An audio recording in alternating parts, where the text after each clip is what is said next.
Alright guys, I'm doing a video here on the 1988 Jeep Comanche I have with a 4.0 liter engine. These are great engines. A lot of guys say they're bulletproof. They run forever. 400,000 miles is not an exaggeration with some of them. Alright, these engines have been around ever since the older AMC cars.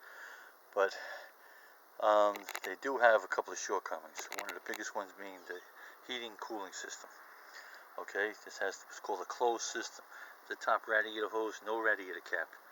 Alright, it's a closed system. That expansion tank there, okay, that's where you add the fluid when you need to.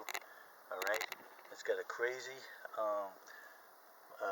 it's got a T system on both heater core hoses, and it's really a pretty crazy system. And guys that are familiar with Jeeps know exactly what I'm talking about. These engines always run a little hot for that reason. They run 200 to 210 when everything is perfect. But recently this thing's been overheating terribly.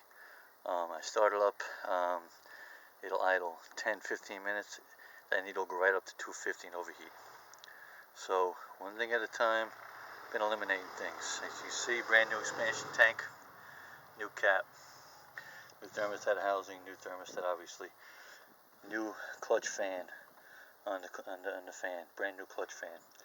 Okay, flush the radiator, is not clogged. Okay. Alright, the last thing, I did not want to pull the water pump because it's only 2 years old. But there's the water pump. Okay, the thing's 2 years old. It's probably remanufactured, rebuilt, whatever you want to call it. Okay, not new. A Napa, whatever, $30 water pump.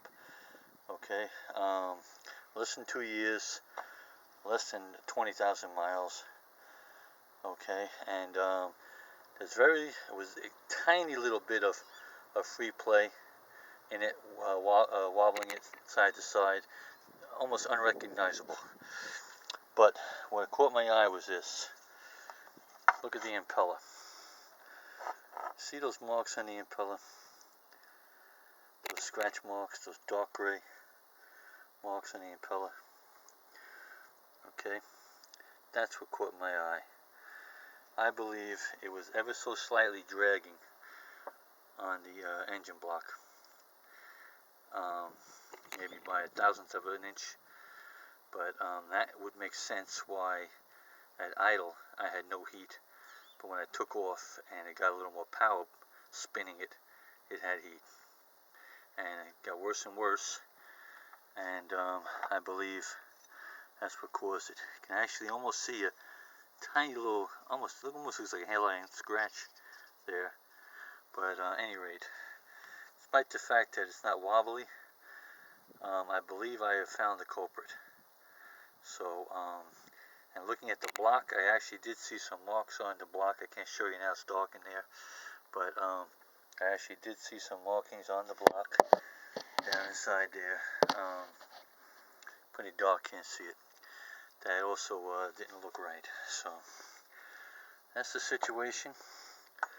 I wanted to show you guys that have Jeeps that this is pretty unusual, I think. So I have to see what the measurement is between the lip here, where the bolts go in, with bolts, and the face of that impeller, and measure the distance of the cavity that it goes into, and see if in fact it is a thousandth of an inch or something off. What I'm thinking about doing is, instead of just putting one gasket on, I'm thinking about putting 2 gaskets, maybe even 3 gaskets on, to bring it out another thousandth of an inch.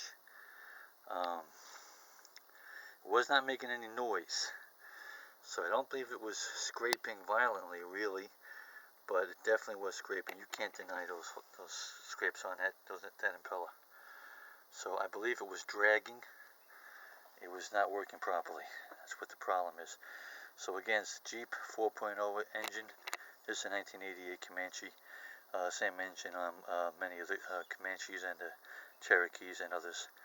So I've seen on the forum a few guys thinking that they had the same problem, but a lot of guys shot them down and said that they didn't think that was it.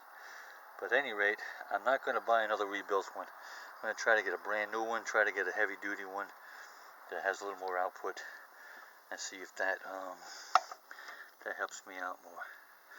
So that's the story on the overheating problem I've been having. Hopefully this will be helpful to someone else with a Jeep with a 4.0 engine. Alright guys, we'll be back when she's in, and I'll give you an update on whether in fact I solved the problem. Thanks for watching.